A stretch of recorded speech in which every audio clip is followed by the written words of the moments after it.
Baiklah, terima kasih atas kesempatan yang diberikan. Kami dari kelompok 3A, Sistem Informasi Angkatan 2021, akan memulaikan presentasi kami. Oke, yang pertama itu ada CPU scheduling. Penjadwalan CPU adalah dasar dari sistem operasi multiprogram.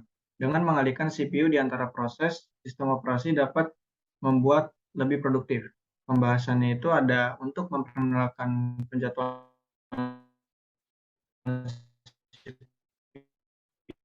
CPU yang merupakan dasar algoritma penjadwalan CPU. Dalam sistem prosesor tunggal, hanya satu proses yang dapat berjalan pada satu waktu. Yang lain harus menunggu hingga CPU kosong dan dapat dijadwalkan ulang.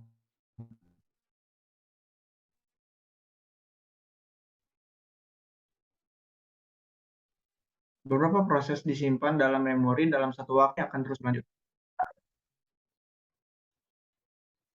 CPU and I/O burst cycles. Proses eksekusi terdiri dari siklus eksekusi CPU dan I/O. Proses bergantian antara dua keadaan ini yang bisa dijelaskan dalam CPU burst adalah saat proses yang berlangsung dieksekusi di CPU. Burst adalah saat CPU sedang menunggu I/O untuk melakukan eksekusi lebih lanjut. Proses eksekusinya bisa dicontohkan dari CPU burst, lalu ke I/O burst, kembali lagi ke CPU burst, lalu I/O burst, dan akan seterusnya.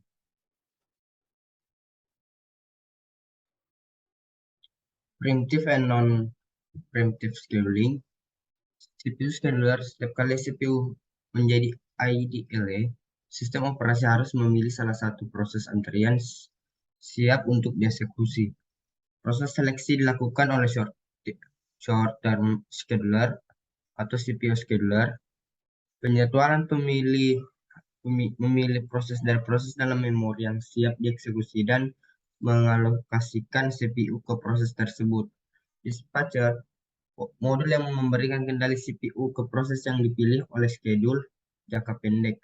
Waktu yang diperlukan petugas operator untuk menghentikan satu proses yang memulai proses lainnya dikenal sebagai dispatch latensi. CPU scheduler dapat terjadi di bawah keadaan berikut. Ketika suatu proses beralih dari status berjalan ke status menunggu. Ketika sebuah proses beralih dari running state ke ready state. Ketika sebuah proses beralih dari keadaan menunggu ke keadaan siap. Dan ketika suatu proses berakhir.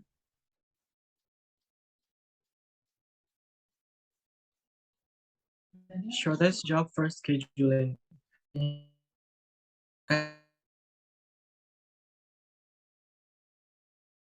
Kan penjadwalan proses preemptive. Setiap data dengan arrival time, burst time terpendek akan diproses terlebih dahulu, kemudian dilanjutkan dengan data yang memakan waktu yang lebih lama.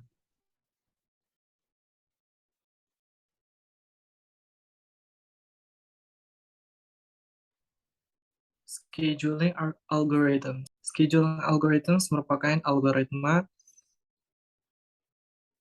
penjadwalan CPU yang paling sederhana. Metode yang digunakan pada algoritma ini adalah first come, first serve scheduling. Metode ini merupakan proses yang meminta CPU terlebih dahulu untuk mengeksekusi data yang diinput pertama kali, kemudian data kedua diberikan kesempatan, berlanjut pada data ketiga, dan seterusnya. Implementasi dari FCFS dapat dengan mudah dikelola oleh Vivo pada QUI, yaitu elemen yang masuk terlebih dahulu akan menjadi elemen pertama yang keluar. Kelemahannya, FCFS adalah algoritma penjadwalan yang non-preemptif, yaitu prosesnya tidak dapat dihentikan atau digantikan sebelum selesai mengeksekusi. Jadi algoritma ini kurang efektif untuk mengerjakan pekerjaan yang besar karena dapat memakan waktu yang relatif lama.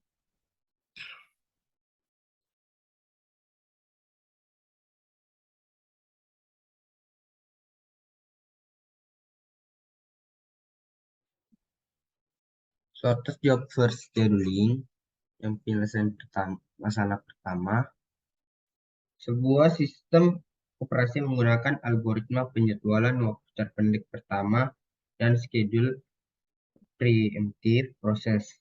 Pertimbangkan rangkaian proses berikut dengan arrival time dan burst time CPU. Waktu tunggu rata-rata atau dalam milidetik dari keempat proses di atas adalah, untuk penyelesaian pertama, kita harus menemukan waktu tunggu untuk masing-masing proses. Setelah itu, kita harus menghitung waktu tunggu rata-rata. Jadi, untuk itu yang harus kita lakukan adalah harus terlebih dahulu membentuk bagan Gantt. Setelah itu, mengerjakan rumus waktu tunggu sama dengan total waktu tunggu dikurangi jumlah milidetik proses dieksekusi kurangi arrival time. Jadi untuk waktu tunggu proses pertama adalah 15 ms, waktu tunggu proses kedua 0 ms, waktu tunggu proses ketiga 3 ms, dan waktu tunggu proses keempat 4 ms. Jadi dirata-ratakan 15 dikurangi 0 dikurangi 3 kurangi 4 lalu dibagi 4 akan mendapatkan 5,5 ms. Jadi rata-rata waktu tunggu dari keempat proses tersebut adalah 5,5 ms.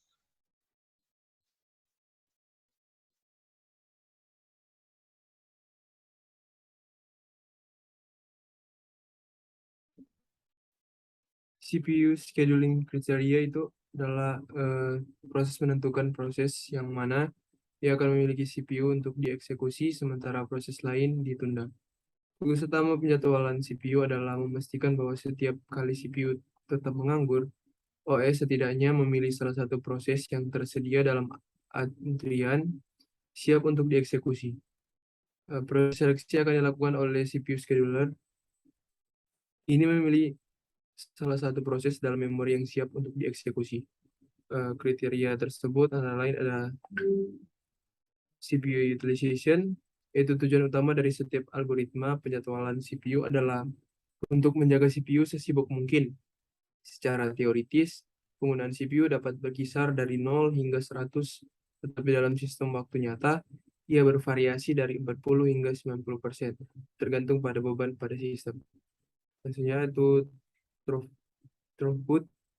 Ukuran pekerjaan yang dilakukan oleh CPU adalah jumlah proses yang dieksekusi dan diselesaikan per unit. Waktu ini disebut throughput. Throughput dapat bervariasi tergantung pada panjang atau durasi proses. Selanjutnya ada turnaround time. Untuk proses tertentu, kriteria penting adalah berapa lama waktu yang dibutuhkan untuk menjalankan proses itu. Waktu yang berlalu dari saat penyerahan suatu proses hingga waktu penyelesaian dikenal sebagai waktu penyelesaian.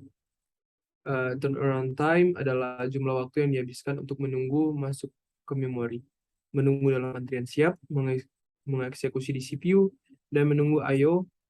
Rumus untuk menghitung turnaround time equal compilation time, arrival time. Dan selanjutnya itu algoritma penjadwalan tidak mempengaruhi waktu yang dibutuhkan untuk menyelesaikan proses setelah memulai eksekusi.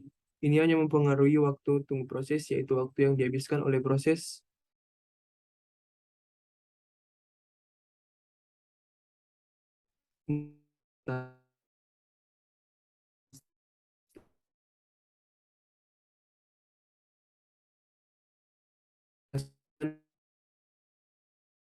dan terus menghitung hasil baru sementara hasil sebelumnya sedang dikeluarkan kepada pengguna. Dengan demikian, kriteria lainnya adalah waktu yang dibutuhkan dari proses pengajuan permintaan sampai respon pertama dihasilkan. Ukuran ini disebut waktu respon. Rumus untuk menghitung respons adalah CPU allocation time, atau saat CPU dialokasikan per time posisinya. Selanjutnya ada first come first serve scheduling. Itu kita flashback ulang, penjadwalan non-previous digunakan ketika suatu proses berakhir atau suatu proses beralih dan berjalan ke status menunggu. Dalam proses penjadwalan ini, setelah sumber daya siklus CPU dialokasikan ke suatu proses, yang proses menahan CPU hingga dihentikan atau mencapai status menunggu. Dalam kasus penjadwalan non-preemptive, tidak mengganggu proses yang menjalankan CPU di tengah eksekusi. Alih-alih ia menunggu hingga proses penyelesaikan waktu ber-CPU-nya, dan kemudian dapat mengalokasikan CPU ke proses lain. Sementara CPU adalah proses yang memungkinkan satu proses menggunakan CPU sementara proses lain yang tertunda dalam keadaan siaga, karena tidak tersedianya sumber daya apapun seperti I/O dan lain-lain, sehingga penggunaan CPU sepenuhnya dilakukan. Tujuan dari penjadwalan CPU adalah untuk membuat sistem lebih efisien, lebih cepat, dan lebih adil. Eksekusi proses terdiri dari siklus eksekusi CPU dan I/O wait. Status proses yang sedang dieksekusi disebut CPU burst, dan status proses di bawah permintaan I/O dan penanganannya disebut I/O burst. Proses bergantian antara keadaan ini. Eksekusi proses dimulai dengan CPU burst. Itu diikuti oleh ledakan dari I/O yang diikuti oleh ledakan CPU lainnya. Kemudian lainnya dan seterusnya. Akhirnya CPU burst terakhir berakhir dengan permintaan sistem untuk menghentikan eksekusi seperti yang ditunjukkan pada gambar di berikut. Pada proses P0, arrival time-nya adalah 3 dan CPU burst time dalam milisecond itu 2. Dalam P1-nya, arrival time-nya 2, CPU burst time-nya 4. Dalam P2, arrival time-nya 0, CPU burst time-nya 6. Dalam P3, arrival time-nya 1, CPU burst-nya 4.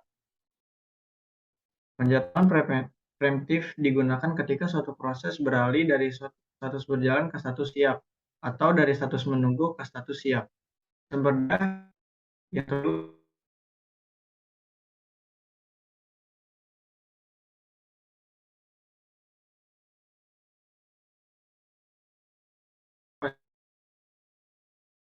dialokasi. Proses itu tetap dalam antrian siap sampai mendapat kesempatan berikutnya untuk dieksekusi.